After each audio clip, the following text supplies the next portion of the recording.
الحمدللہ وحدہ لا شریک لہ والصلاة والسلام علی من لا نبی بعد۔ اصول عقائد کا سبق چل رہا تھا، اس پر ہم آج گفتگو کریں گے عدم تکفیر کے اسباب۔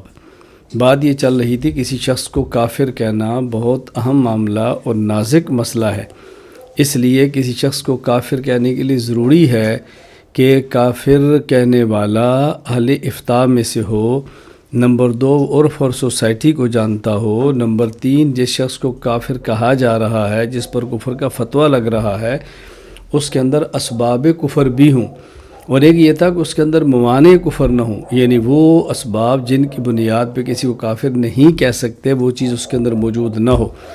تو آج میں عدم تکفیر کے اسباب بیان کروں، یعنی موانع تکفیر کے بعد چیزیں ایسی ہیں جس کے ہوتے ہو کسی شخص کو کافر نہیں کہہ سکتے۔ نمبر 1، اگر کوئی مومن ایسا جملہ کہہ دے جس میں کئی احتمالات ہوں، اس میں اکثر احتمالات کفریہ اور کوئی ایک احتمال ایمان کا ہو، تو اس کے بارے میں اچھا گمان رکھتے ہوئے اس کے قول میں تعویل کر کے اسے کفر سے بچانے کی کوشش کی جائے گی۔ یعنی اگر کوئی شخص ایسا جملہ کہتا ہے کہ جس میں 99 احتمال کفر کے ہیں، ایک ایمان کا احتمال موجود ہے، تو اس کے بارے میں اچھا گمان حسن ظن رکھتے ہوئے ہم اس کو مومن کہیں گے، کافر نہیں کہیں گے۔ البحر الرائق باب احکام المرتدین میں امام زین العابدین ابن نجیم المصری رحمہ اللہ وفات 970 ہجری فرماتے ہیں، وفی الخلاصۃ وغیرہا اذا کان فی المسألۃ وجوہ توجب التکفیر ووجہ واحد یمنع التکفیر فعلى المفتی ان یمیل الی الوجہ الذی یمنع التکفیر تحسینا للظن بالمسلم۔ زاد فی البزازیہ الا اذا صرح بارادۃ موجب الکفر فلا ينفعه التاویل حینئذ۔ خلاصۃ الفتاوی دیگر کتب میں ہے، جب کسی مسئلہ میں کئی احتمال کفر کے اور ایک احتمال ایمان کا ہو تو مفتی کو چاہیے کہ ایمان والے احتمال کو لے کر کفر کا فتویٰ نہ دے، اس لیے کہ مسلمان کے بارے میں اچھا گمان رکھنا چاہیے۔ بزازیہ میں یہ اضافہ بھی ہے، اگر قائل خود ہی کفر والے احتمال کو متعین کر دے تو پھر کسی کی تعویل اسے کفر سے نہیں بچا سکتی۔ یعنی جو شخص ایک جملہ کہتا ہے اس میں 99 احتمال کفر کے ہیں، ایک احتمال ایمان کا، ہم اس کو کافر نہیں کہیں گے، لیکن وہ خود ایمان والے احتمال کی بجائے کفر والے احتمال کو متعین کر دے، میری مراد یہ ہے، تو پھر تو اس کو کافر کہیں گے، پھر اس میں تعبیر کی کوئی ضرورت ہی نہیں۔ ذرا ایک اس پر واقعہ سماعت فرمائیں۔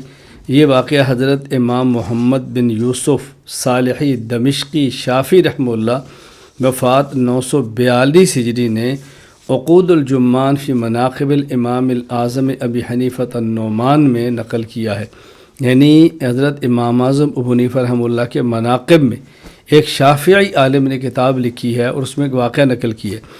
کہتے ایک شخص امام ابو حنیفہ رحمہ اللہ خدمت میں آیا اور اس نے امام صاحب سے ایک بات پوچھی، مسئلہ پوچھا، اور یہ کہا، ما تقول فی رجل لا یرجو الجنہ، اس شخص کے بارے میں آپ کیا فتویٰ دیتے ہیں؟ نمبر 1، جو جنت کی امید نہیں رکھتا، ولا یخاف من النار، اور جہنم سے نہیں ڈرتا۔ نمبر 2، ولا یخاف اللہ تعالی، وہ اللہ تعالیٰ سے نہیں ڈرتا۔ نمبر 3، ویأکل المیتۃ، مردار کو کھاتا ہے۔ نمبر 4، ویصلی بلا رکوع ولا سجود، نماز پڑھتا ہے اور رکوع سجدے کے بغیر پڑھتا ہے۔ نمبر 5، ویشہد بما لا یری، اور گواہی دیتا ہے ایسی چیز کی جس کو اس نے دیکھا ہی نہیں ہے۔ نمبر 6، ویبغض الحق، حق کو ناپسند کرتا ہے۔ نمبر 7، ویحب الفتنۃ، فتنہ کو محبوب رکھتا ہے، پسند کرتا ہے۔ نمبر 8، ویفر من الرحمہ، رحمت سے دوڑتا ہے۔ نمبر 9، ویصدق الیہود والنصارى، یہود اور نصارہ کی تصدیق کرتا ہے۔ آپ اس شخص کے بارے میں کیا کہتے ہیں؟ حضرت امام صلی اللہ علیہ وسلم کو فرمایا، وکان یعرفہ شدید البغض لہ، اللہ اکبر، یا فلان سألتنی عن ھذہ ولک بہا علم۔ امام صاحب اس کو جانتے تھے کہ یہ امام صاحب سے بہت بغض رکھتا ہے، تو امام صاحب نے اس کو فرمایا کہ تو مجھ سے ایک ایسا مسئلہ پوچھتا ہے جس کا تجھے علم ہے؟ اس نے کہا لا، ولکن لم اجد شیئا هو اشنع من ھذا فسألتک عنہ، مجھے تو اس کا جواب نہیں آتا اور مجھے اس کا کوئی علم بھی نہیں ہے اور میں اس سے زیادہ کسی چیز کو بھی نہیں سمجھتا، میں نے اس لیے آپ سے پوچھا ہے۔ حضرت امام صاحب نے اپنے شاگردوں سے پوچھا ما تقولون فی ھذا الرجل، اس شخص کے بارے میں تم کیا کہتے ہو؟ انہوں نے کہا شر رجل ھذی صفات کافر، بدترین انسان ہے تو کفار کی صفات ہے جو اس کے اندر پائی جاتی ہیں۔ فتبسم ابو حنیفہ، حضرت امام صاحب رحمۃ اللہ علیہ مسکرانے لگے اور اپنے شاگردوں سے فرمایا ہوا من اولیاء اللہ تعالی حقا، یہ شخص یقیناً اللہ کا ولی ہے اور پکا مومن ہے۔ پھر امام صاحب نے اس شخص سے کہا جو سوال کرنے والا تھا ان انا اخبرتک انہ من اولیاء اللہ حقا تکف عنی شر لسانک ولا تملی علی الحفظۃ ما یضرک، اگر میں تجھے اس شخص کے بارے میں بتاؤں دلیل کے ساتھ کہ یہ شخص واقعتاً مومن ہے، تو مجھے یہ بتاؤ کہ کیا تم میرے بارے میں جو بدترین باتیں کرتے ہو یہ چھوڑ دو گے؟ یعنی تو زبان کے شر سے مجھے بچائے گا، چھوڑے گا، میرے بارے میں باتیں نہیں کرے گا، اور اپنا نامہ اعمال جو سیاہ کرتا ہے یہ ایسی گندی باتیں کر کے تو اپنے نامہ اعمال کو سیاہ اور گندہ کرنے سے بچا لے گا، یعنی تیل جو نقصان دہ چیزیں اپنے نامہ اعمال میں مت لکھ۔ اس نے کہا جی بالکل ایسے ہی کروں گا۔ اب امام صاحب فرمانے لگے یہ تم نے کہا انہ لا یرجو الجنت ولا یخاف من النار، یہ شخص جنت کی امید نہیں رکھتا اور یہ شخص اللہ جہنم سے نہیں ڈرتا، یعنی کوئی عمل کرتا ہے تو جنت کی توقع رکھ کے اور جہنم کے خوف سے نہیں کرتا۔ کیوں؟ فرمایا فإنہ یرجو رب الجنہ ویخاف رب النار، یہ شخص جنت کی خواہش نہیں رکھتا بلکہ جنت کے رب کی خواہش رکھتا ہے۔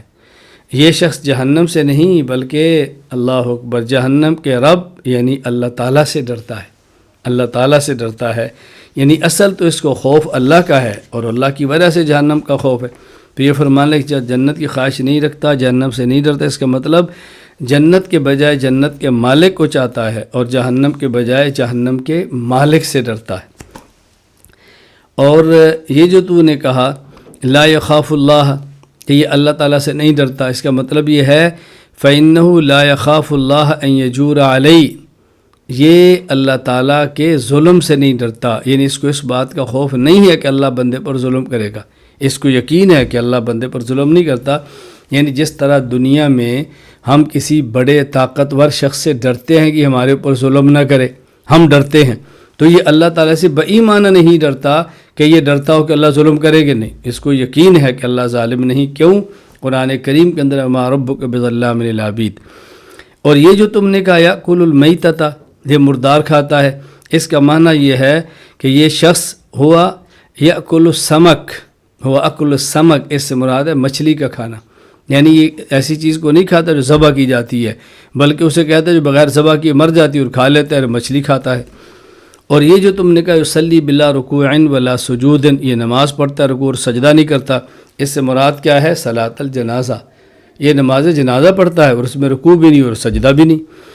اور یہ جو تم نے کہا، اچھا اسی طرح ایک روایت میں کہ میں اراد صلاۃ علی النبی صلی اللہ علیہ وسلم، یا صلاۃ سے مراد درود ہے، یہ نبی پاک صلی اللہ علیہ وسلم پر درود پڑھتا ہے اور اس میں رکوع اور سجدہ نہیں ہے۔ اور یہ جو تم نے کہا یشہد بما لم یرہ، یہ اس چیز کی گواہی دیتا ہے جس کو اس نے دیکھا نہیں، اس سے مراد ہوا شہادت اللہ الہ الا اللہ ان محمد عبدہ ورسولہ، یہ لا الہ الا اللہ اور محمد رسول اللہ کی گواہی دیتا ہے، نہ اس نے اللہ کو دیکھا نہ اللہ کے رسول کو دیکھا، بغیر دیکھے ان کی گواہی دیتا ہے۔ اور یہ جو تم نے کہا یبغض الحق، کہ یہ حق کو ناپسند کرتا ہے، اس کا معنی ہو یحب البقاء حتی یطیع اللہ، اللہ اکبر، یبغض الموت وهو الحق، قال اللہ تعالی وجاءت سکرۃ الموت بالحق، یہ جو تم نے کہا نا حق کو ناپسند کرتا ہے، اس کا معنی یہ چاہتا ہے، یہ موت کو ناپسند کرتا ہے، اور قرآن کہتا ہے جاءت سکرۃ الموت بالحق، قرآن بھی کہہ رہا ہے۔ تو ہر انسان طبی طور پر موت کو پسند نہیں کرتا، یہ بھی پسند نہیں کرتا، اس کی خواہش کیا ہے؟ مروں نہ، زیادہ دیر تک زندہ رہوں اور اللہ تعالیٰ کی میں اطاعت کرتا رہوں۔ اور یہ جو آپ نے کہا کہ یحب الفتنہ تھا، یہ فتنہ کو پسند کرتا ہے، اس سے مراد ہے مال اور اولاد کو محبت کرتا ہے۔ اللہ تعالیٰ نے قرآن کریم میں مال کو اور اولاد کو فتنہ قرار دیا ہے، انما اموالکم اولادکم فتنہ۔ اور یہ جو تم نے کہا یفر من الرحمہ، اللہ کی رحمت سے دوڑتا ہے، اس سے مراد اراد ان یفر من المطر، یہ بارش سے دوڑتا ہے، بارش اللہ کی رحمت ہوتی ہے۔ اور یہ جو تم نے کہا یصدق الیہود والنصارى، یہود و نصارہ کی تصدیق کرتا ہے، اس کا مطلب یہ ہے وقالت الیہود لیست النصارى علی شیء وقالت النصارى لیست اليہود علی شیء، کہ جس طرح اللہ تعالیٰ نے قرآن کریم میں فرمایا کہ یہود کہتے ہیں کہ نصارہ حق پہ نہیں، نصارہ کہتے ہیں یہود حق پہ نہیں، یہ کہتا ہے کہ دونوں ٹھیک کہتے ہیں، یعنی یہود بھی ٹھیک کہتے ہیں کہ نصارہ حق پہ نہیں، اور نصارہ بھی ٹھیک کہتے ہیں یہود حق پہ نہیں، دونوں باطل پر ہیں، تو بات ٹھیک ہے۔ فقام الرجل وقبل راسه وقال اشهد انك على الحق، وہ شخص کھڑا ہوا، حضرت امام اعظم ابو حنیفہ رحمہ اللہ کی، اس نے سر کو بوسہ دیا، امام سر کو بوسہ دیا اور کہنے لگا بالکل آپ حق پر ہیں اور آپ نے سچ فرمایا۔ اب دیکھیں یہ جتنے جملے ہیں اس میں احتمال ایمان کا تھا، امام صاحب نے ایمان والے احتمال کی بات کی، کفر والے احتمالات کی بات نہیں فرمائی۔ یہاں ایک غلط فہمی کو دور کر لیتے ہیں، ایک شبہ کا ازالہ کر لیں، سوال اس کا جواب سمجھے، وہ یہ کہ یہ جو ابھی ہم نے عبارت پیش کی ہے آپ کی خدمت میں اور ہم نے اصول بیان کیا ہے، اگر مومن کوئی شخص ایک جملہ ایسا کہے جس میں 99 احتمال کفر کے ہوں اور ایک احتمال ایمان کا ہو، تو 99 کفر والے احتمال کی بجائے ایمان والے 99 کفریہ احتمال کو چھوڑ کر ایمان والے احتمال کو لے کر فتویٰ ایمان کا دیں گے۔ بعض لوگ اسے یہ سمجھے ہیں اگر کسی شخص میں 99 وجوہ کفر کی ہوں اور ایک وجہ ایمان کی ہو تو ہم اس کو مومن کہیں گے، کافر نہیں کہیں گے۔ الیاذ باللہ، یہ معنی ہرگز نہیں ہے۔ اچھی طرح بات سمجھتے، ایک یہ ہے، دونوں میں فرق کیا ہے؟ ایک شخص مومن ہے، تمام ضروریات دین کو مانتا ہے، لیکن اس کی زبان سے ایک جملہ ایسے نکلتا ہے جس میں 99 احتمال کفر کے ہیں اور ایک احتمال ایمان کا ہے، ہم اس کو مومن سمجھیں گے۔ نمبر 2، ایک شخص ایسا ہے جس میں 99 وجہ کفر کی ہیں اور ایک وجہ ایمان کی ہے، ہم اس کو کافر سمجھیں گے، اس کو مومن ہرگز نہیں سمجھیں گے۔ کیوں؟ اس لیے کہ مومن ہونے کے لیے تمام ضروریات دین کو ماننا ضروری ہے۔ اگر کوئی شخص ضروریات دین میں سے ایک کا بھی انکار کرے وہ مسلمان نہیں ہوتا، ورنہ تو دنیا میں آپ کو کوئی بھی کافر نہیں ملے گا۔ دنیا میں کون سا ایسا کافر ہے جو کوئی نہ کوئی ایسی بات نہ مانتا ہو کہ جو ایمان کی ہے؟ مشرکین اللہ کو مانتے ہیں، اللہ کو ماننا تو ایمان ہے، باقی وہ جو کفر کی ہیں۔ اس لیے آپ جتنے لوگ دیکھتے چلے جائیں گے وہ اسی طرح کوئی نہ کوئی وجہ ایمان کی ہوگی۔ تو بات اچھی طرح سمجھ لیں، دونوں میں فرق کیا ہے؟ ایک ہے کسی شخص کا 99 وجہ کفر کا رکھنا، ایک وجہ ایمان کی رکھنا، یہ کافر ہے۔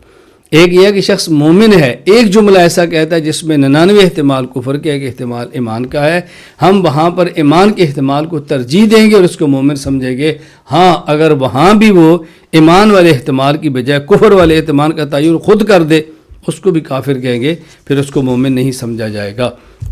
آپ دیکھیں ذرا کلمۃ الحق، حکیم الامت حضرت تھانوی رحمۃ اللہ علیہ کے ملفوظ آپ فرماتے ہیں، فقہا نے جو فرمایا ہے کہ اگر 99 وجہ کفر کی ہوں اور ایک اسلام کی تو تکفیر جائز نہیں۔ اگر اس کا وہ مطلب ہو جو نچری وغیرہ سمجھتے ہیں تو دنیا میں کوئی کافر ہی نہ ہوگا، کیونکہ ہر کافر میں کوئی نہ کوئی تو وجہ اسلام کی پائی جاتی ہے، مثلا کوئی عقیدہ توحید کا، قیامت کا، یا کوئی عمل یا کچھ اخلاق، سخاوت، مروت، رحم وغیرہ، تو کیا اس سے اسلام کا حکم کیا جاوے گا؟ فقہا کی یہ مراد نہیں، بلکہ مراد یہ ہے کہ اگر کسی قول یا فعل میں کفر کے تو 99 محل محتمل ہوں اور ایک تعویل اسلام کی محتمل ہو تو اس تعویل پر حکم کریں گے۔ اسی طرح حکیم الامت حضرت تھانوی رحمۃ اللہ علیہ امداد الفتاویٰ ایک سوال کے جواب میں تحریر فرماتے ہیں، سوال نمبر 498، مشہور ہے کہ اگر کسی شخص میں 99 وجہ کفر کی ہوں اور ایک وجہ اسلام کی تو اس پر کفر کا فتویٰ دینا نہ چاہیے۔ تو شارع علیہ الصلوۃ والسلام نے بہت سے کلمات کو کفر کے لیے وضع کیا ہے، تو پھر کلمات کفر کو کفر کے لیے وضع کرنے سے کیا فائدہ؟ اگر محض زجر مقصود ہے تو ہم دیکھتے ہیں کہ زمانے نہ بڑے بڑے عالم باز لوگوں کو ذرا سی بات پر بلکہ حقیقت میں کلمات کفر کے ارتکاب پر کفر کا فتویٰ دیتے ہیں۔ اس فتویٰ کو کس پر محمول کرنا چاہیے؟ جواب، اس کا یہ مطلب نہیں کہ اگر 99 باتیں کفر کی موجب پائی جاویں تب بھی فتویٰ نہ دیں گے۔ 99 تو بہت ہوتی ہیں، اگر ایک امر بھی موجب کفر یقینی پایا جائے تب بھی فتویٰ دے دیں گے، بلکہ مطلب یہ ہے کہ خود اس امر میں بہت سے احتمال ہیں، بعض احتمالات پر تو موجب کفر ہے اور وہ احتمالات 99 ہیں، اور بعض احتمالات پر موجب کفر نہیں اور وہ ایک ہے، تو اس صورت میں اس امر کو محمول اسی احتمال پر کریں گے جو موجب کفر نہیں اور تکفیر سے احتیاط کریں گے۔ نکال ایک طالب علم نے سوال بھی کیا تھا، اس کا جواب ہے، اچھی طرح اس کو ذہن نشین فرما لیں۔ نمبر 2 یعنی ممانع کفر، جس بنیاد پر کفر کا فتویٰ رک جاتا ہے وہ سبقت لسانی، اگر کسی انسان کی زبان اس کے قابو میں نہ ہو اور غیر اختیاری طور پر اس کی زبان سے کلمہ کفریہ نکل جائے، اس بنیاد پر اس کو ہرگز کافر نہیں کہیں گے۔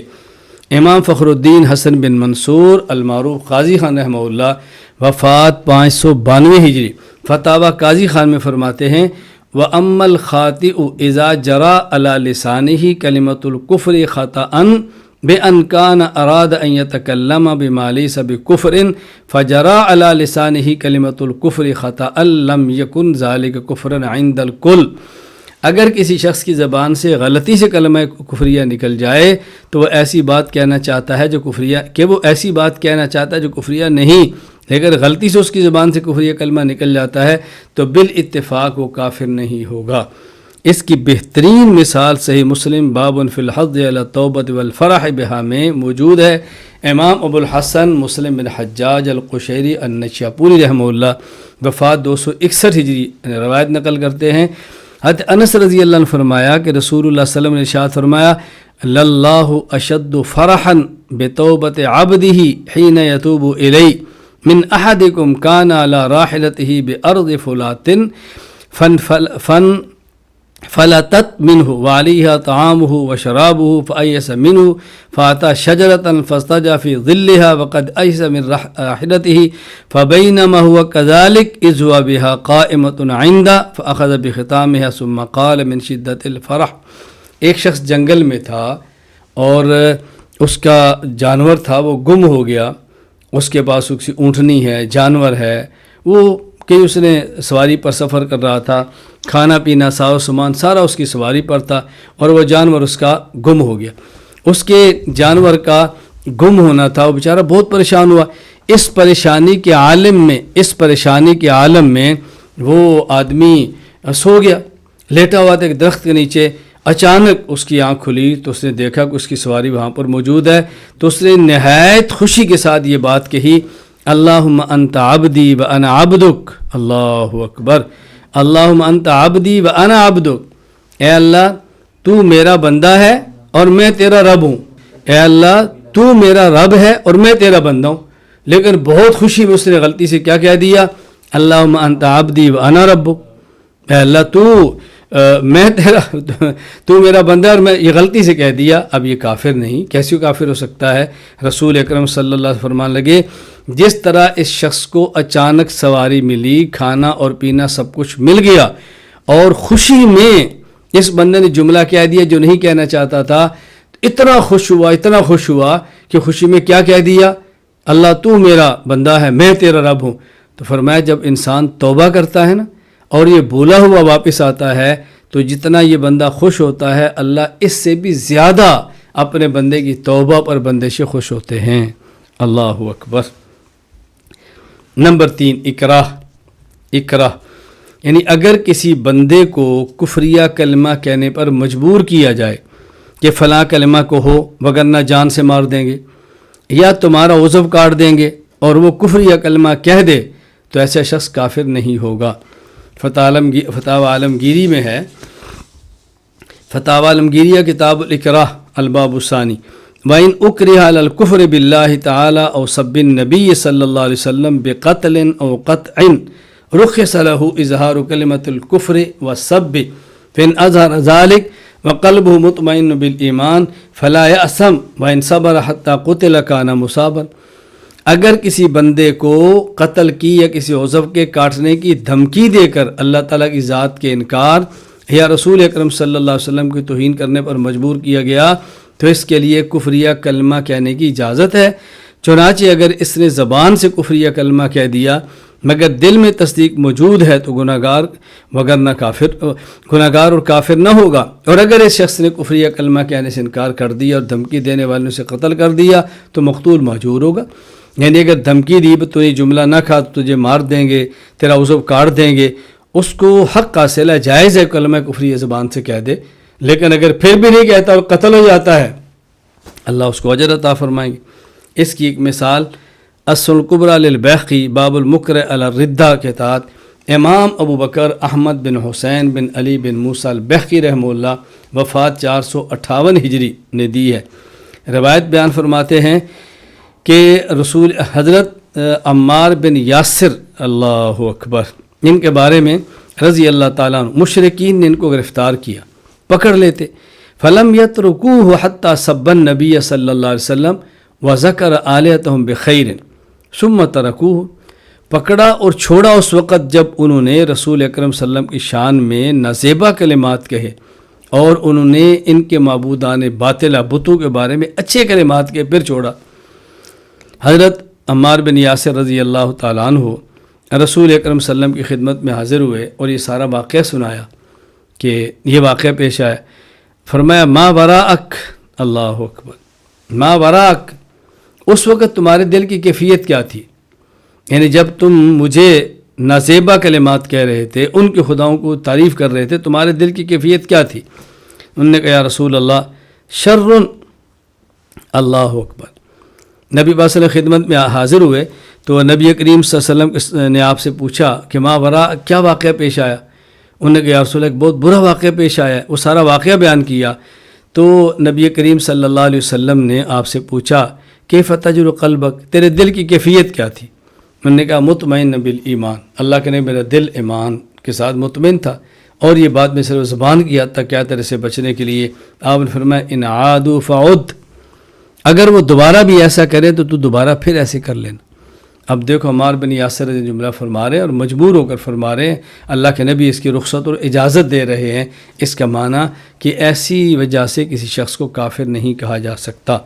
نمبر 4 دینی ضرورت، نمبر 4 دینی ضرورت، اگر کسی شخص کے دل میں ایمان موجود ہو اور وہ کسی دینی ضرورت کی وجہ سے زبان سے کلمہ کفر یا کہہ دے تو اس کی گنجائش موجود ہے، اس بنیاد پر اس کو ہرگز کافر نہیں کہیں گے۔ اس کی مثال صحیح بخاری کتاب المغازی باب قتل کعب بن الاشرف، اس کے تحت حضرت امام بخاری رحمہ اللہ تعالیٰ نے ایک واقعہ نقل کیا ہے کہ رسول اکرم صلی اللہ علیہ وسلم فرمایا من لکعب بن الاشرف، کعب بن اشرف جو یہودیوں کا سردار ہے، اس کو کون قتل کرے گا؟ فإنہ قد آذى اللہ ورسولہ، یہ اللہ اور اللہ کے رسول کو تکلیف دے رہا ہے۔ حضرت محمد بن مسلمہ کھڑے ہوئے، کہا یا رسول اللہ اتحب ان اقتلہ، آپ چاہتے ہیں کہ میں اس کو قتل کر دوں؟ فرمایا بالکل، میں چاہتا ہوں اس کو مار دو۔ کہا یا رسول اللہ فأذن لی ان اقول شیئا، پھر میں آپ سے اجازت مانگوں گا اگر میں کوئی جملہ ایسا کہہ دوں جہاں مناسب ہو تو گنجائش ہے۔ فرمایا نبی کریم صلی اللہ علیہ وسلم سے جب اجازت مانگی آپ نے فرمایا قول کہہ دو۔ فاتاہ محمد بن مسلمہ، محمد بن مسلمہ ان کے پاس آئے اور آ کر نبی پاک صلی اللہ علیہ وسلم کے بارے میں کہا ان ھذا الرجل قد سألنا صدقۃ وانہ قد عنانا وانی قد اتیتک استسلفک، قال وایذا واللہ لتملن، قال انا قد اتبعناہ فلا نحب ان ندع حتى ننظر الى ای شیء یسیر الشأن۔ خلاصہ کیا ہے؟ انہوں نے کہا جو محمد صلی اللہ علیہ وسلم مکہ سے مدینہ منورہ میں آئے ہیں، ہم سے صدقات مانگتے ہیں اور ہم اس نے تھکا کے رکھ دی ہے، ہم اس سے تنگ آ گیا، ہم مکتا گئے ہیں، اور ہم تیرے پاس آئے کہ تو ہمارے ساتھ کچھ تعاون کر دے۔ تو اس نے کہا کہ تم چھوڑ دو دین کو، یہ بالکل تمہیں ختم کر دے گا۔ کہ ہم چھوڑ تو نہیں سکتے، یہ ہماری مجبوری ہے، اتنی جلدی نہیں چھوڑیں گے، ہم دیکھتے ہیں انجام کیا ہوتا ہے، پھر اس کے بعد فیصلہ کریں گے۔ ہم چاہتے ہیں کہ ہمیں تم کچھ گندم وغیرہ ہمیں دے دو، تو چیزیں دے دو، ہم تمہارے پاس آئے ہیں۔ تو اس نے کہا کہ چلیں ٹھیک ہے، میں آپ کو دیتا ہوں، جو تمہاری ضرورت ہے پوری کر دیتا ہوں، لیکن تو میرے پاس گروی اپنی عورتیں رکھ دو۔ فرمایا یہ تو ہم نہیں رکھ سکتے، تو مدینہ کا خوبصورت شخص ہے، تیرے پاس اپنی عورتیں کیسے رکھیں؟ اس نے کہا پھر اپنے بچے رکھ دو۔ کہا یہ بھی ہمارے لیے آر کا سبب ہے، کہ ہمارے بچے بڑے لوگ ان کو تانا دیں گے، تمہارے ماں باپ نے چند ٹکوں کے عوض میں تمہیں گروی رکھ دیا تھا۔ تو پھر انہوں نے کہا ہم آپ کا اسلحہ رکھ دیتے ہیں۔ کہا چلو ٹھیک ہے، اسلحہ رکھ دو۔ کہا ٹھیک ہے، ہم کل اسلحہ لے کر آ جائیں گے، ہم اسلحہ گروی میں رکھ دیں گے اور تر سے ہم گندم لے لیں گے ضرورت کی۔ اور ٹھیک، یہ حضرات دوسرے دن تشریف لائے، اس کے پاس ملنے کے لیے آئے۔ اللہ اکبر۔ جب یہ ان کے پاس آئے تو محمد بن مسلمہ تھے اور محمد بن کعب اشرف کے رضائی بھائی ابو نائلہ بھی تھے۔ فداہم الی الحصن فنزل علیہم، تو نکلے، رات کو آئے، اس کی بیوی بڑی سمجھدار تھی، اس نے کہا رات کی تاریکی میں تم کہاں جا رہے ہو؟ ایک روایت میں اس نے کہا کأنہ یقطر منہ دم اسمع صوتا کأنہ یقطر منہ دم، میں ایسی آواز سن رہی ہوں جس سے خون ٹپک رہا ہے، تم رات کہاں جا رہے ہو؟ تو اس نے کہا انما اخی محمد بن مسلم و رضی ابو نائلہ، ایک میرا بھائی محمد بن مسلمہ ہے اور ایک میرا رضائی بھائی ہے، تو انہوں نے مجھے بلایا ہے، کہا ذرا خیال کرو۔ تو یہ کہنے لگا ان الکریم لو دعی الی طعنۃ بلیل لاجاب، اگر شریف آدمی کو رات کو نیزوں کے اندر بلایا جائے وہ تب بھی جواب دیتا ہے۔ اکڑ تو تھی، سردار تھا، یہودی تھا بدبخت، اور یہ سمجھ رہا تھا میرا کام ہونے والا ہے، بہت خوش ہوا اپنی پلان پر۔ خیر محمد بن مسلمہ اپنے ساتھ 2 آدمی اور لے گئے اور یہ فرمایا کہ دیکھو میں اس کے بال کو سونگوں گا، جب اس کے بال پکڑ لو تو میں اس کی گردن کو اڑا دینا۔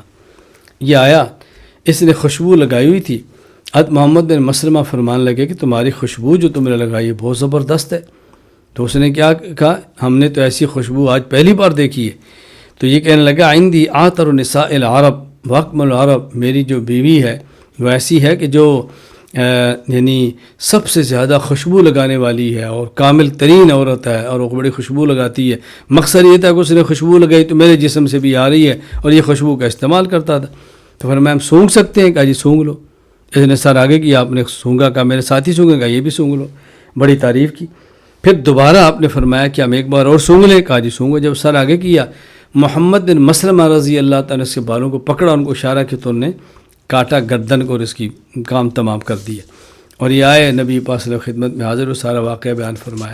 اب یہ دیکھو ہمارا استدلال کیا ہے کہ محمد بن مسلمہ رضی اللہ تعالیٰ عنہ نے رسول اللہ صلی اللہ علیہ وسلم کی شان میں نازیبا جملہ کہا، اور یہ جملہ کہنا کفر ہے، لیکن اللہ کے نبی سے اجازت لے لی تھی، دینی ضرورت کے لیے بات کی تھی، اس لیے اس کی گنجائش موجود ہے۔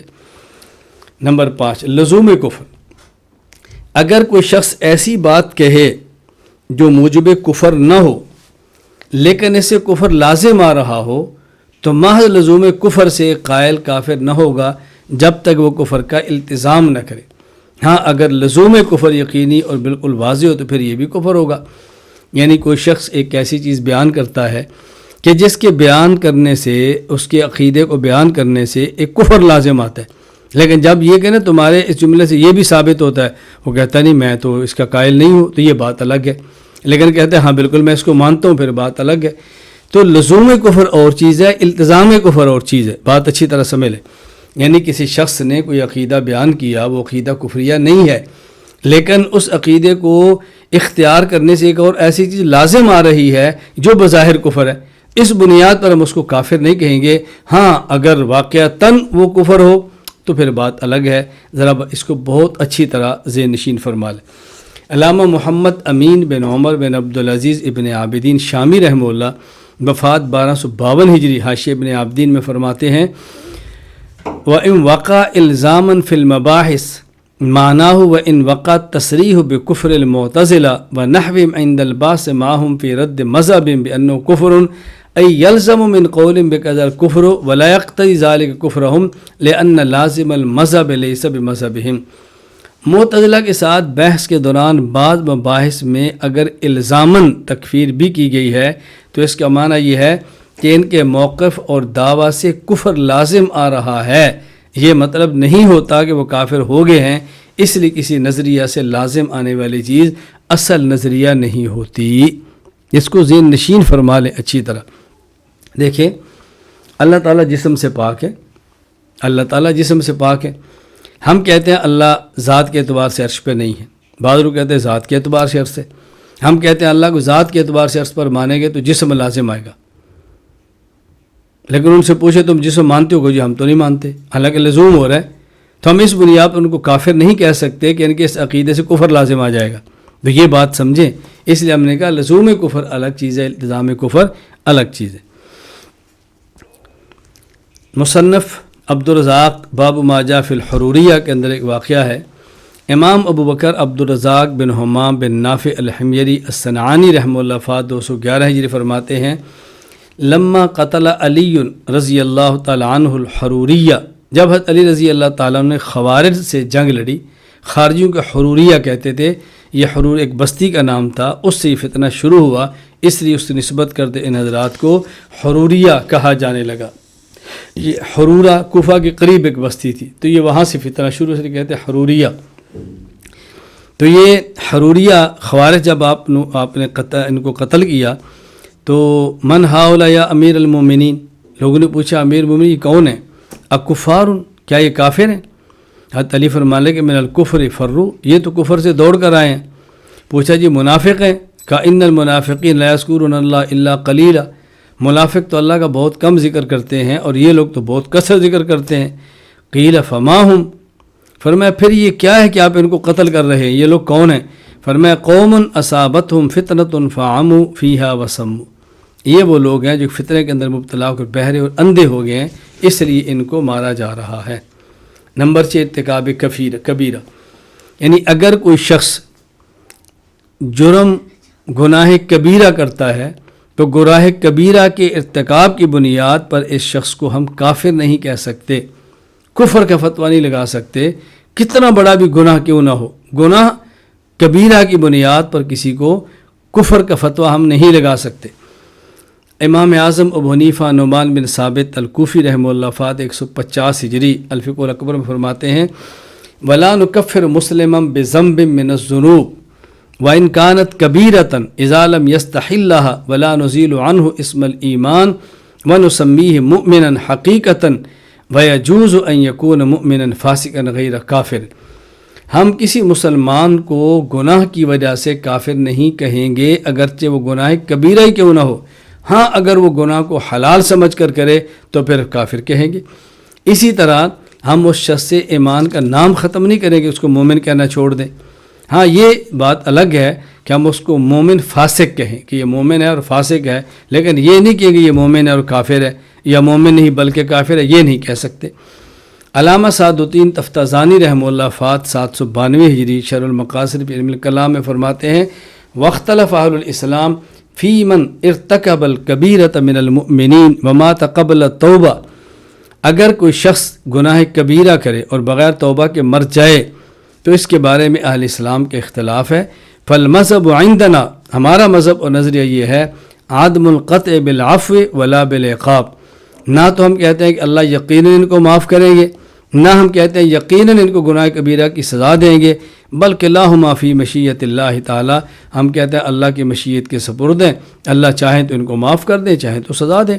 لیکن اللہ تقدیر تعذیب نقطع بأنہ لا یخلد فی النار بل یخرج البتہ، لیکن یہ ہم عقیدہ رکھتے ہیں اگر اللہ تعالیٰ گناہ کبیرہ کے مرتکب کو جہنم میں بھیج بھی دیں تو ہمیشہ وہاں نہیں رکھیں گے، بلکہ ان کو وہاں سے ایک وقت آئے گا کہ نکال دیں گے اور یہ نکل جائے گا۔ لا بطریق الوجوب الی اللہ تعالی، اور یہ جہنم سے نکالنا اللہ پر واجب نہیں ہے، بل بمقتضی ما سبق من الوعد، بلکہ اس وجہ سے ہے کہ اللہ پاک نے وعدہ کیا ہے کہ میں مومن کو تو ہمیشہ جنت میں رکھوں گا اور کافر کو ہمیشہ جہنم میں رکھوں گا، اور میں مومن کو ہمیشہ جہنم میں رکھوں گا نہیں، چونکہ اللہ کا وعدہ ہے، اس لیے ہمیں یقین ہے۔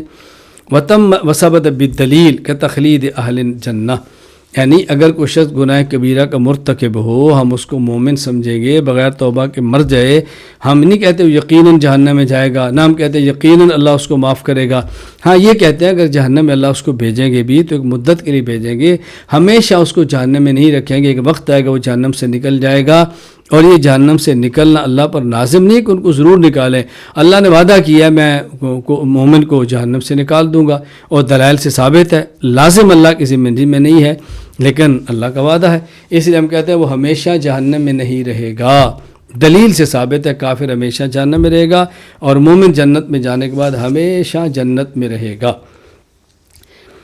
یہاں ایک بات اچھی طرح سمجھ لیں کہ فتویٰ تکفیر میں احتیاط کی بہت زیادہ ضرورت ہے، اس لیے ہم نے یہ ساری چیزیں بیان کی ہیں کہ کسی شخص پر کفر کا فتویٰ لگانے کے لیے ضروری ہے فتویٰ لگانے والا اہل افتاء میں سے عرف اور سوسائٹی کو جانتا ہو، جس پر فتویٰ کفر لگایا جا رہا ہے اس میں اسباب کفر موجود ہوں، اور جس پر فتویٰ کفر لگایا جا رہا ہے اس کے اندر موانع کفر موجود نہ ہوں۔ یہ بہت اہم ہے، کیوں؟ اس لیے کہ قاضی ابو الفضل ایاز بن موسیٰ بن ایاز مالکی رحمہ اللہ فات 544 ہجری الشفاء بتعریف حقوق المصطفیٰ فصل فی تحقیق القول فی اکفار المتأولین میں فرماتے ہیں لأن ادخال کافر فی الملہ و اخراج مسلم عنہا عظیم فی الدین، اس لیے کہ کافر کو مسلمانوں میں شامل کرنا یا مسلمان کو کسی اسلامی سوسائٹی سے نکال دینا، اسلام سے نکالنا بہت اہم معاملہ ہے، اس لیے نہایت احتیاط کی ضرورت ہے۔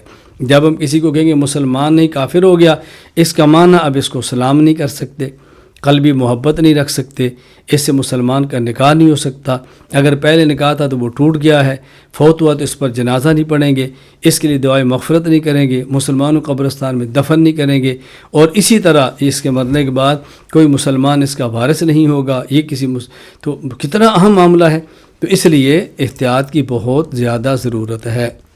یہاں ایک بات سمجھ لیں کہ اہل قبلہ یہ کون ہیں؟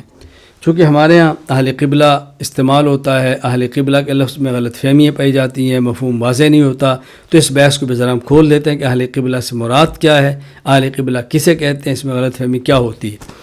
لغوی معنی، مولانا عبدالعزیز فرہاروی رحمہ اللہ وفات 1239 ہجری النبراس شرح و شرح العقائد کے اندر فرماتے ہیں، معناہ اللغوی من یصلی الی الکعبۃ او یعتقدھا قبلۃ، اہل قبلہ کا لغوی معنی یہ ہے کہ جو شخص کعبہ کی طرف منہ کر کے نماز پڑھے، یا جس شخص کا یہ عقیدہ ہو کہ کعبہ ہمارا قبلہ ہے، لغتاً اس کو اہل قبلہ کہتے ہیں۔ لیکن شریعت میں اہل قبلہ کا معنی کیا ہے؟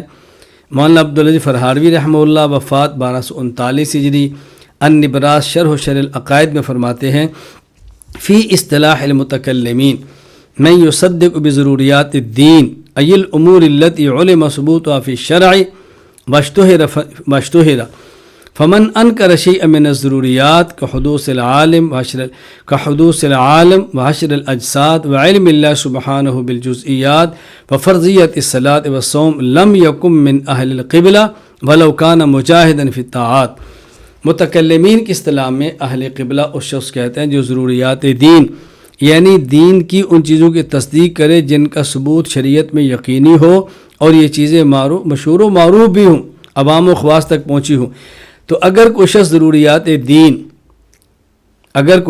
ضروریات دین مثلا جہان کا عالم کا حادث ہونا، قیامت کے دن جسموں کو دوبارہ اٹھنا، یہ نظریہ رکھنا کہ اللہ پاک کو جزیات کا علم نہیں، توجہ رکھنا، یعنی اگر کوئی شخص کہتا ہے کہ عالم حادث نہیں، قدیم مانتا ہے، قیامت جسموں کا دوبارہ اٹھنا اس کا انکار کرتا ہے، اور اللہ تعالیٰ کو جزیات کا علم نہیں یہ کہتا ہے، نماز روزے کی فرضیت کا انکار کرتا ہے، تو ایسا شخص اہل قبلہ میں سے نہیں، اگرچہ وہ کتنی ہی نیکیاں کیوں نہ کرتا رہے، ولو کان مجاہدا فی الطاعات، وہ جتنی ہی نیکیاں کیوں نہ کرے۔ فرماتے ہیں وَكَذَلِكَ مَنْ بَاشَرَ شَيْئًا مِّنْ أَمَارَاتِ التَّكْذِيبِ كَسُجُودِ الصَّنَمِ وَالْإِهَانَةِ بِأَمْرٍ شَرْعِيٍّ وَالِاسْتِهْزَاءِ عَلَيْهِ فَلَيْسَ مِنْ أَهْلِ الْقِبْلَةِ۔ اسی طرح اگر کوئی شخص ایسا کام کرے جو تکذیب کی علامت ہو، جیسے بتوں کو سجدہ کرنا، شریعت کے کسی معاملے کی اہانت کرنا، اس کا مذاق اڑانا، تو یہ شخص بھی اہل قبلہ میں شمار نہیں ہوگا۔ اہل قبلہ خلاصہ کیا ہے کہ اہل قبلہ کا لغوی معنی ہے قبلہ کی طرف منہ کر کے نماز پڑھنا، یا قبلہ کو اپنا کعبہ کو قبلہ مانا، یہ لغوی معنی ہے۔ اہل قبلہ کا اصطلاحی معنی کہ دین کے سارے امور کا اقرار کرتا ہو، مکمل ضروریات دین کو مانتا ہو، کسی ایک کا بھی انکار کرے، عبادت جتنی بھی کرے، یہ اہل قبلہ میں سے نہیں ہے۔ اہل قبلہ کا حکم امام ابو جعفر احمد بن محمد طحاوی رحمہ اللہ تعالی وفات 321 ہجری عقیدہ طحاویہ میں فرماتے ہیں وَلَا نُكَفِّرُ أَحَدًا مِّنْ أَهْلِ الْقِبْلَةِ بِذَنْبٍ مَا لَمْ يَسْتَحِلَّ، کہ اگر کوئی شخص گناہ کبیرہ کرے لیکن اس گناہ کو حلال نہ سمجھے، وہ اہل قبلہ ہے، اور ہم اس اہل قبلہ کی تکفیر کے قائل نہیں، یعنی جس شخص کے عقائد درست ہیں، اہل قبلہ کا معنی ضروریات دین کو مانتا ہے، تو ہم ضروریات دین کا اعتقاد رکھنے والوں کو کافر نہیں کہیں گے اگرچہ وہ گناہ کبیرہ کرے۔ ہاں اگر گناہ کبیرہ کو حلال سمجھ کے کرے پھر مسلمان نہیں ہوگا۔ یہاں ایک بات سمجھیں کہ یہ جو کہا جاتا ہے کہ اہل قبلہ کو کافر نہ کہا جائے، اس کا معنی یہ ہوتا ہے کہ اگر اہل قبلہ گناہ کبیرہ کریں تو ان کو کافر نہ کہا جائے۔ اچھی طرح سمجھ لیں، یہ معنی نہیں ہے کہ جو شخص کعبہ کی طرف منہ کر کے نماز پڑھتا ہے تو اس کو کافر نہ کہا جائے، خواہ وہ قادیانی کیوں نہ ہو، یہ معنی ہرگز نہیں ہے، اگرچہ وہ کسی شریعت کے حکم کا انکار کیوں نہ کرے، یہ معنی ہرگز نہیں۔ مولانا عبدالعزیز فرہاڑوی رحمہ اللہ تعالی وفات 1239 ہجری النبرات شرح و شرح العقائد میں فرماتے ہیں بمعنی عدم تکفیر اہل القبلہ اللہ یکفر بارتکاب المعاصی ولا بانکار الامور الخفیہ غیر المشہورہ۔ اہل قبلہ کو کافر نہ کہنے کا مطلب یہ ہے کہ گناہوں کے ارتکاب کی وجہ سے اور غیر مشہور مخفی امور کے انکار کی وجہ سے اسے کافر نہیں کہا جائے گا۔ یہ جو علامہ نے فرمایا نا کہ امور خفیہ غیر مشہورہ، یہ امور بدیہ مشہورہ کے مقابلے میں ہے۔ مراد یہ ہے اگر کوئی شخص اہل قبلہ ہے، امور بدیہ مشہورہ ضروریات کے انکار کرتا ہے، اب اسے کافر کہا جائے گا۔ یہ اچھی طرح بات سمجھ لیں۔ یہاں میں نے بات پہلے بھی کھول دی ہے، مزید وضاحت کرتا ہوں کہ یہ جو عوام الناس میں مشہور ہے کہ جو شخص قبلہ کی طرف منہ کر کے نماز پڑھے وہ اہل قبلہ ہے اور اس کو کسی بھی وجہ سے کافر نہ کہا جائے، بالکل غلط ہے۔ اہل قبلہ شریعت کی خاص اصطلاح ہے، جس طرح خلفائے راشدین شریعت کی خاص اصطلاح ہے، اور خلفائے راشدین سے مراد صرف 4 ابو بکر، عمر، عثمان، علی ہیں۔ خلافت راشدہ شریعت کی اصطلاح ہے جس کا معنی صحابہ کرام میں سے وہ صحابہ جن کی خلافت کا وعدہ اللہ نے قرآن کریم کی آیت استخلاف میں کیا ہے، وہ 4 ہیں خلفائے راشدین۔ اور خلافت راشدہ موعودہ فی القرآن، یعنی وہ خلافت جس کا وعدہ آیت استخلاف میں کیا ہے، یہ شریعت کی ایک اصطلاح ہے، اچھی طرح اس کو سمجھنے کی کوشش کریں۔ یہاں ایک بات سمجھیں کہ ایمان اور کفر، سنت اور بدعت، ایمان اور کفر 2 متضاد چیزیں ہیں، سنت اور بدعت 2 متضاد چیزیں ہیں۔ ایمان صحت ہے، کفر بیماری ہے۔ صحیح اسے کہتے ہیں جس کے اندر کوئی بیماری نہ ہو، کسی شخص کے اندر ایک بیماری بھی ہو تو اس کو یہ نہیں کہتے وہ صحیح ہے۔ اگر کسی شخص میں سر کا درد ہو کہ جی میں تندرست ہوں، تندرست تو نہیں ہے بھائی، تیرے اندر سر کا درد ہے۔ کسی کے اندر پیٹ کا درد ہے، باقی پورا جسم ٹھیک ہے، تو اس کو تندرست تو نہیں کہیں گے نا، پھر بھی بیمار ہوگا۔ اگر کسی شخص کو کوئی اور پاؤں میں درد ہے تو اس کو یہ تو نہیں کہ تندرست ہے، اس کے اندر بیماری ہے۔ بیماری بڑی ہو یا بیماری چھوٹی ہو، تو تندرست اسے کہتے ہیں کہ جس کے اندر بڑی یا چھوٹی بیماری نہ ہو۔ اسی طرح مومن اسے کہیں گے کہ جو صحت ایمان کے ساتھ اس کے اندر کفر کی کوئی بڑی بیماری موجود نہ ہو۔ اہل سنت والجماعت اسے کہیں گے کہ جو صحت مند ہو، اس کے چھوٹی موٹی بدعت کی بیماری بھی نہ ہو۔ ظاہر بدعت کفر کے مقابلے میں چھوٹی بیماری ہے، اس کو اچھی طرح ذہن نشین فرما لیں۔ مومن ہونے کے لیے ضروری ہے کہ انسان کے اندر کوئی بھی کفر کی علامت نہ ہو۔ اہل سنت والجماعت ہونے کے لیے ضروری ہے کہ آدمی کے اہل بدعت ہونے کی کوئی نشانی موجود نہ ہو۔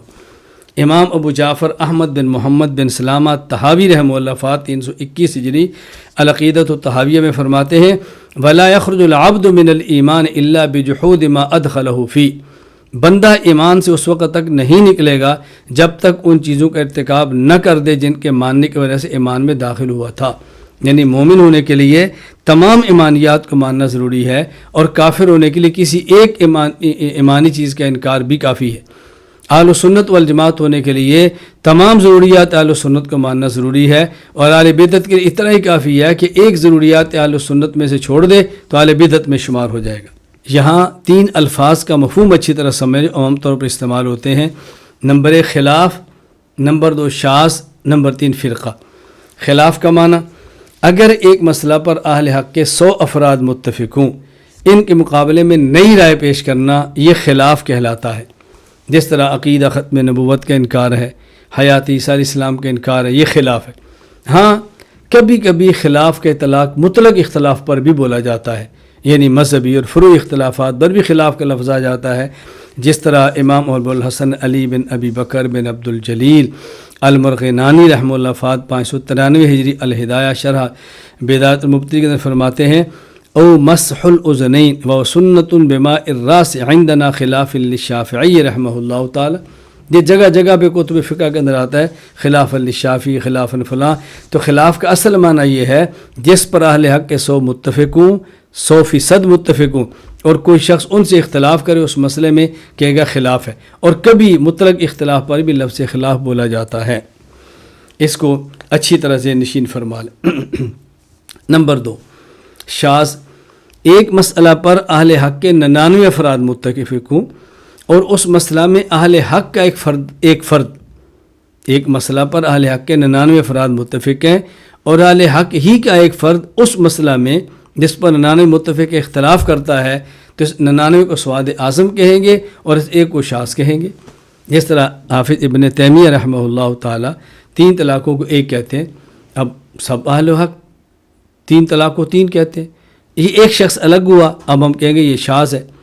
اسی طرح پوری امت تراویح 20 کی قائل ہے، بعض اہل علم 8 کو کہہ رہے ہیں، یہ شاذ ہوگا۔ اچھی طرح اس کو سمجھ لیں، شاذ رائے کو گمراہ تو نہیں کہتے، لیکن کیونکہ اہل حق کے فرد کی رائے ہے نا، تو اہل حق کے فرد کی رائے کو ہم گمراہی تو نہیں کہہ سکتے، لیکن یہاں 2 باتیں اچھی طرح سمجھ لیں، بلکہ یہاں 3 باتیں اچھی طرح سمجھ لیں۔ پہلی بات یہ سمجھیں کہ جس پر 99 اہل حق متفق ہیں، اتباع ان کی کریں گے، اور جو ایک شخص کی رائے اس کی اتباع نہیں کریں گے۔ نمبر 2، اگر وہ فرد جو ایک ہے وہ اپنی رائے کو حق کہہ کر دوسروں کی تضلیل نہ کرے، ہم اس کو بھی اہل حق کا فرد کہیں گے۔ وہ دوسروں کی تضلیل کرتا ہے تو پھر ہم اس کو ضال اور مضل کہیں گے۔ نمبر 3، اگر کوئی شخص اس فرد کی رائے کو مذہب بنا کر پیش کرے تب بھی اس کو ضال اور مضل کہیں گے۔ اس الجھن کے اندر کبھی مبتلا نہیں ہونا، کیا فرد واحد کی رائے کو جو ہے نا وہ پیش بھی کرتے رہیں اور پھر کہیں جی ہمیں گمراہ بھی نہ کہا جائے۔ آج بہت سارے لوگ ہیں جو فرد واحد کی رائے کو لیتے ہیں اور مذہب بنا کر پیش کرتے ہیں اور اہل حق پر تضلیل کے فتوے لگاتے ہیں، ہم اس کو گمراہ کہیں گے، ہرگز ان کو اہل حق نہیں کہیں گے۔ نمبر 3، فرقہ کئی ایک عقائد اور مسائل پر مشتمل گروہ کا نام فرقہ ہے۔ فرقہ کی 2 قسمیں ہیں، ایک ہے فرقہ ناجیہ اور ایک ہے فرقہ ضالہ۔ اگر کسی فرقہ کے عقائد اور مسائل اہل سنت والجماعت کے ہیں، فرقہ ناجیہ ہے، اہل حق ہے، اور اگر کسی فرقہ کے عقائد اہل سنت والجماعت کے نہیں، وہ فرقہ ضالہ ہے۔ پھر فرقہ ضالہ کی 2 قسمیں ہیں، اگر وہ عقائد اور نظریات ایسے ہیں جس میں ضروریات دین کا انکار کیا جا رہا ہے، یہ فرقہ کافرہ ہے۔ ختم نبوت کا انکار ہے، چند لوگ اکٹھے ہیں، قرآن کا انکار ہے، چند لوگ اکٹھے ہیں، حجیت حدیث کا انکار ہے، چند لوگ اکٹھے ہیں، ان کو مسلمان کہنا مشکل ہے۔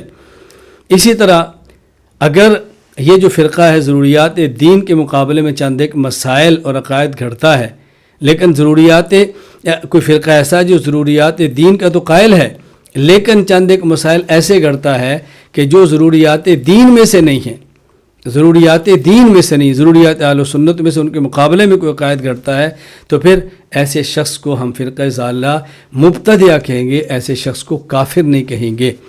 تو خلاصہ کیا ہے کہ مطلقاً فرقہ یہ بری چیز نہیں ہے، فرقہ تو چند عقائد اور مسائل کو اختیار کرنے والے ایک گروہ کا نام ہے۔ اس کی 2 قسمیں، فرقہ ناجیہ اور فرقہ ضالہ۔ پھر فرقہ یعنی اگر عقائد اور مسائل ٹھیک ہیں، جو گروہ اس کو لے کر چل رہا ہے، فرقہ ناجیہ ہے۔ اگر عقائد اور مسائل غلط ہیں، جو فرقہ اس کو لے کر چل رہا ہے، وہ ضالہ ہے۔ پھر اگر وہ عقائد کفریہ ہیں تو فرقہ کافرہ ہے، اگر فرقہ کفریہ عقائد نہیں ہیں بلکہ گمراہانہ ہے تو فرقہ ضالہ اور مضلہ ہے۔ اس کو اچھی طرح ذہن نشین فرما لیں، الجھن نہیں ہونی چاہیے۔ ایک بات یہاں اور بھی بہت اچھی طرح ذہن نشین فرما لیں، وہ کیا ہے کہ حدیث پاک میں 73 فرقوں کا ذکر ہے۔ پہلی امت میں 72 فرقے تھے، اس امت کے اندر 73 فرقے ہوں گے۔ حدیث سنیں اور اس حدیث کا مطلب اچھی طرح سمجھ لیں۔ جامع ترمذی باب ما جاء فی افتراق الامہ، حضرت امام ابو عیسیٰ محمد بن عیسیٰ بن ثورہ الترمذی رحمہ اللہ، وفات 279 ہجری، وہ فرماتا ہے کہ عبداللہ بن عمر رضی اللہ تعالی عنہ نے فرمایا رسول اللہ صلی اللہ علیہ وسلم نے لَيَأْتِيَنَّ عَلَىٰ أُمَّتِي مَا أَتَىٰ عَلَىٰ بَنِي إِسْرَائِيلَ حَسْوَ النَّالِ بِالنَّالِ حَتَّىٰ إِنْ كَانَ مِنْهُمْ مَنْ أَتَىٰ أُمَّهُ عَلَانِيَةً لَكَانَ فِي أُمَّتِي مَن يَصْنَعُ ذَلِكَ۔ میری امت پر ایسے حالات آئیں گے جو بنی اسرائیل پر آئے تھے، یہ میری امت ان کے نقش قدم پر چلے گی، حتیٰ کہ ان میں سے اگر کسی نے اپنی ماں سے منہ کالا کیا، میری امت میں ایسے بدبخت ہوں گے جو اپنی ماں سے منہ کالا کریں گے۔ وَإِنَّ بَنِي إِسْرَائِيلَ تَفَرَّقَتْ عَلَىٰ 72 مِلَّةٍ وَتَفْتَرِقُ أُمَّتِي عَلَىٰ 73 مِلَّةٍ۔ بنی اسرائیل کے 72 فرقے ہو گئے تھے اور میری امت کے 73 فرقے ہوں گے، كُلٌّ فِي النَّارِ إِلَّا مِلَّةً وَاحِدَةً، یہ سب جہنمی ہیں اور ایک فرقہ جنتی ہے۔ پوچھا من ہی یا رسول اللہ، یہ جنتی کون سا ہے؟ فرمایا ما انا علیہ و صحابی، جنتی فرقہ وہ ہے جو میری اور میرے بات میری لے اور اس کا مطلب اور مفہوم میرے صحابہ سے پوچھیں، یہ ہے جنتی فرقہ۔ اب یہاں بات سمجھ لیں، اس میں جو ذکر کیا گیا ہے 73 فرقوں کا، یہ 73 فرقے کفار کے نہیں، بلکہ یہ 73 کے 73 فرقے مسلمانوں کے ہیں۔ یعنی ایک فرقہ وہ ہوگا جس کے عقائد اور مسائل ٹھیک ہوں گے اور شریعت کے مطابق عمل کرے گا، وہ سیدھا جنت میں جائے گا۔ 72 فرقے ایسے ہوں گے کہ جو اپنے عقائد میں بدعت کا فساد یا اپنے عمل میں فساد کی وجہ سے جہنم میں جائیں گے اور جہنم سے نکل کر پھر جنت میں چلے جائیں گے۔ تو اس سے مراد مسلمانوں کے فرقے ہیں، کفار کے فرقے نہیں ہیں۔ مولانا بدر عالم میٹھی رحمہ اللہ تعالیٰ فات 1385 ہجری ترجمان السنہ میں فرماتے ہیں، اس ایک فرقہ سے مراد وہ فرقہ ہے جو بلا کسی ادنا عذاب کے جنت میں جائے گا، اور وہ یہ ہوگا جس میں اعتقادی عملی کسی پہلو سے بھی بدعت نرانہ پائی ہوگی۔ اگر بنا بر بشریت کوئی عملی کمزوری ان سے سرزد بھی ہو گئی ہوگی تو اللہ تعالیٰ کی رحمت یا اسے معاف کر دے گی، ورنہ قبر اور معاشر کے شدائد میں کہیں اس کا حساب مجرا کر لے گی۔ اس کے بالمقابل جو باطل فرقے ہیں ان کو اپنے افتراق اور تشدد کے ساتھ بھگتنا پڑے گی، اس کے بعد وہ جنت میں چلے جائیں گے۔ آخر کار اس امت کا ہر فرقہ کچھ عذاب پا کر یا بلا عذاب جنت میں داخل ہو جائے گا۔ یہ جو میں نے حدیث بیان کی ہے 73 فرقے، پہلی امتوں میں 72 فرقے ہوں گے، اس امت کے اندر 73 فرقے۔ ایک بات یہ سمجھیں کہ پہلی امت میں 72 فرقے تھے، اس امت میں 73 فرقے ہیں، تو یہ 73واں فرقہ کون سا ہے جو اس امت کے اندر ہے؟ 72 تو پہلے تھے، 73واں کون سا ہے؟ یہ 73ویں فرقے کی وضاحت کی ہے امام ابو عبداللہ محمد بن احمد الانصاری القرطبی المالکی رحمہ اللہ، وفات 671 ہجری، تفسیر الجامع احکام القرآن، آیت سورۃ الانعام آیت نمبر 153 کے تحت کیا فرماتے ہیں؟ وقال بعض العلماء العارفین هذه الفرقة التي زادت في فرق امت محمد صلی اللہ علیہ وسلم هم قوم يعادون العلماء ويبغضون الفقهاء ولم يكن ذلك قط في الامم السابقہ۔ یہ 73واں فرقہ وہ ہے جو علماء سے عداوت رکھے گا اور فقہاء سے بغض رکھے گا۔ اب بتاؤ آپ کے لیے پہچاننا کتنا آسان ہے کہ 73واں فرقہ اس دور میں کون ہے؟ علماء سے دعوت کون رکھتے ہیں، فقہاء اور مجتہدین سے بغض کون رکھتے ہیں؟ فرماتا ہے وَلَمْ يَكُنْ ذَلِكَ قَطُّ فِي الْأُمَمِ السَّابِقَةِ، اور یہ یقیناً پہلی امتوں میں فرقہ موجود نہیں تھا۔ یہ 73واں فرقہ اس امت کے اندر آیا ہے۔ اچھا، اس امت میں یہ 73واں فرقہ جو آیا ہے یہ کیوں آیا ہے؟ یہ کیا کون سا فرقہ ہے؟ وہ تو ہو گیا کہ علماء سے دعوت، فقہاء سے بغض، لیکن کیوں پیدا ہوا، اس کی وجہ کیا؟ دیکھیے ایک عام قاعدہ ہے کہ جب کوئی اللہ کی طرف سے نعمت آتی ہے تو نعمت کے دشمن بھی آتے ہیں، جب نعمت نہیں تو نعمت کے دشمن بھی نہیں۔ اللہ تعالیٰ نے اس امت کو نبوت کا دروازہ بند کر کے اجتہاد کی نعمت عطا فرمائی۔ پہلے نبی تھے تو دشمنان نبوت، اب اس امت کے اندر اللہ نے اجتہاد کی نعمت دی ہے تو اس نعمت کے دشمن اس امت کے اندر پیدا ہوئے، اس لیے اس امت کے 73واں فرقہ پیدا ہوا۔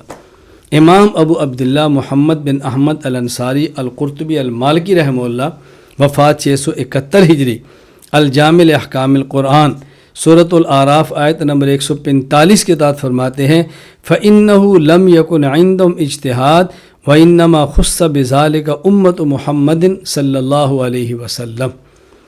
پہلی امتوں میں اجتہاد نہیں تھا، اجتہاد کی دولت خاص امت محمدیہ کو عطا ہوئی ہے۔ اللہ اکبر۔ لہٰذا اس امت کے اندر اجتہاد کے دشمن بھی پیدا ہوئے ہیں۔ ہمارے یہاں 4 لفظ استعمال ہوتے ہیں اور 4 کا معنی اچھی طرح سمجھ لیں۔ نمبر 1 دین، نمبر 2 مسلک، نمبر 3 مذہب، نمبر 4 منہج۔ دین منصوصات قطعیات کا نام ہے جس کا انکار کفر ہے، جیسے آیات قرآنیہ، کسی بھی آیت کا انکار کرنا یہ کفر ہے، یہ قطعی چیز ہے۔ نمبر 2 مسلک، منصوصات ظنیات کا نام ہے جس کا انکار کفر نہیں، ہاں البتہ اس کا انکار اہل سنت والجماعت سے خروج ہے۔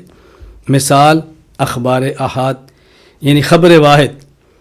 اب منصوصات ظنیات 2 قسم کے ہیں۔ نمبر 1 وہ منصوصات جو ثبوت کے، نمبر 1 ظنی الثبوت، وہ منصوصات جو ثبوت کے اعتبار سے قطعی اور یقینی نہ ہوں، یعنی ہر زمانہ میں اس کے نقل کرنے والے اس قدر زیادہ نہ ہوں کہ ان سب کا جھوٹی خبر پر اتفاق کر لینے کو عقل محال سمجھتی ہو۔ اب ظاہر ہے اس کا انکار کریں گے تو بندہ کافر نہیں ہوگا، اہل سنت والجماعت سے خارج ضرور ہوگا۔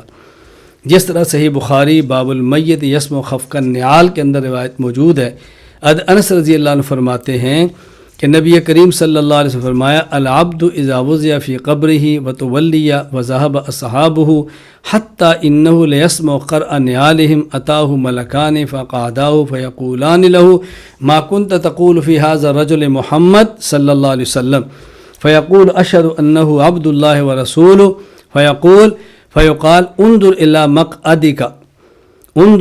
مقعدک من النار ابدلک اللہ بی مقعدا من الجنہ قال النبی صلی اللہ علیہ وسلم فیراہما جمیعا واما الکافر او المنافق فیقول لا ادری كنت اقول ما يقول الناس فيقال لا دريت ولا تليت ثم يضرب بمطرقة من حديد ضربة بين اذنيه فيصيح صيحة يسمعها من يليه الا الثقلين۔ جب شخص فوت ہوتا ہے، قبر میں دفن کیا جاتا ہے، دفن کرنے والے واپس جاتے ہیں، ان کے پاؤں کی جوتے کی آواز کو سنتا ہے، فرشتے پوچھتے ہیں تو اس شخص کے بارے میں رسول اللہ صلی اللہ علیہ وسلم بارے میں کیا کہتا تھا؟ وہ کہتا ہے عبد اللہ و رسول، کہتے ہیں یہ ٹھکانہ دیکھو، یعنی جہنم دکھائی جاتی ہے۔ پھر بتایا جاتا ہے اگر تیرا عقیدہ نہ ہوتا تو یہ اس جہنم میں جاتا، پھر اس کو جنت کا ٹھکانہ دکھا دیا جاتا ہے۔ نبی کریم صلی اللہ علیہ وسلم پھر منافق سے پوچھا جاتا ہے، وہ کہتا ہے مجھے تو کچھ پتہ، جو لوگ کہتے ہیں میں بھی کہتا تھا، مجھے نہیں پتہ یہ کون ہے۔ تو اس شخص کی پھر جہنم میں خوب ٹھکائی ہوتی ہے، اس کو کن پٹھیوں پر مارا جاتا ہے، یہ چیختا ہے اور اس کی آواز کو انسان اور جن کے علاوہ اللہ اور مخلوق سنتی ہے۔ اب یہ دیکھیں یہ ظنی الثبوت ہے۔ اسی طرح ظنی الدلالت یعنی ایسی نص جس کے دلالت اپنے مفہوم پر یقیناً ہو، ثبوت تو یقینی ہو لیکن اس کے اندر دو احتمال، یہ بھی ہے اور یہ بھی ہے۔ جس طرح قرآن کریم سورۃ البقرہ آیت نمبر 228 والمطلقات یتربصن بانفسہن ثلاثۃ قروء کہ مطلقہ عورت 3 قروء اپنی عدت میں گزارے گی۔ اب قرء کا معنی حیض بھی ہے، قرء کا معنی طہر بھی ہے۔ امام حنیفہ رحمہ اللہ مراد حیض لیتے ہیں، امام شافعی مراد طہر لیتے ہیں۔ اب یہ آیت ثبوت کے اعتبار سے قطعی ہے، کوئی اس آیت کے انکار کرے گا مسلمان نہیں رہے گا، لیکن اگر معنی طہر کا لے گا حیض کا نہیں لے گا، یا حیض کا لے طہر کا نہ لے، اس سے کچھ فرق نہیں پڑتا، اس سے کچھ فرق نہیں پڑتا۔ میں بتانا یہ چاہ رہا ہوں کہ اس کو اچھی طرح ذہن نشین فرما لیں، لیکن اگر کوئی دونوں میں سے کسی کو بھی برا کہتا ہے ہم اس کو اہل سنت والجماعت نہیں سمجھیں گے۔ تو مسلک نام ہے منصوصات ظنیات کا، اس کو اچھی طرح ذہن نشین فرما لیں۔ نمبر 3 مذہب نام ہے اجتہادیات کا، جس میں ہر مذہب کے حق اور خطا ہونے کا احتمال ہوتا ہے، جیسے مذاہب اربع شافعی، حنفیہ، مالکیہ، شافعیہ اور حنبلیہ، یہ 4 مذاہب ہیں۔ ان میں سے ہر ایک حق ہے، خطا کا بھی احتمال ہے، اور ہر ایک دوسرے کہہ سکتا ہے کہ میں حق پر ہوں تم خطا پر ہو، یا تم خطا پر ہو میں حق پر ہوں۔ تو ہر ایک میں حق اور خطا کے دونوں کے احتمال موجود ہیں، اس کو ذہن نشین فرما لیں۔ نمبر 4 منہج کہتے ہیں طریقہ کار اور پالیسی کو، جس طرح اس دور میں اہل حق کے کئی گروہ کام کر رہے ہیں۔ ہمارا جس گروہ طبقہ سے تعلق ہے وہ دیوبند ہے، تو دیوبندیت یہ ایک مذہب یا مسلک یا دین نہیں بلکہ یہ منہج ہے، طریقہ کار ہے۔ اچھی طرح ذہن نشین فرما لیں۔ میں اس کو مختصر لفظوں میں دہرا دیتا ہوں، اب اس کو ذہن نشین فرما لیں۔ ہمارے یہاں 4 الفاظ استعمال ہوتے ہیں، چاروں کا مفہوم اور مطلب سمجھنا ضروری ہے۔ نمبر 1 دین، نمبر 2 مسلک، نمبر 3 مذہب، نمبر 4 منہج۔ دین منصوصات قطعیات کا نام ہے جس کا انکار کفر ہے۔ مسلک منصوصات ظنیات کا نام ہے جس کا انکار کفر نہیں۔ اہل سنت والجماعت کا مسلک ہے تو اس کا انکار فسق و فجور ہے، ضلالت ہے، کفر نہیں۔ نمبر 3 مذہب اجتہادیات کا نام ہے جس میں حق اور خطا کا احتمال ہوتا ہے ہر طرف۔ نمبر 4 منہج، یہ طریقہ کار اور پالیسی کا نام ہے۔ ہم اپنے بارے میں کہتے ہیں دیننا الاسلام، ہمارا دین اسلام ہے۔ مسلکنا اہل السنت والجماعت، ہمارا مسلک اہل السنت والجماعت ہے۔ مذہبنا الحنفیہ، ہمارا مذہب حنفیت اور احناف ہے۔ منہجنا دیوبندیہ، ہمارا منہج دیوبندیت اور دیوبند ہے۔ تو ہم دین کے اعتبار سے مسلمان ہیں، مسلک کے اعتبار سے اہل سنت والجماعت ہیں، مذہب کے اعتبار سے حناف ہیں، اور منہج کے اعتبار سے دیوبند ہیں۔ اللہ تعالیٰ ہمیں اس پہ کاربند رکھے، ہمارا جینا بھی اسی پر ہے، ہمارا مرنا بھی اسی پر ہے۔ وآخر دعوانا الحمد للہ رب العالمین۔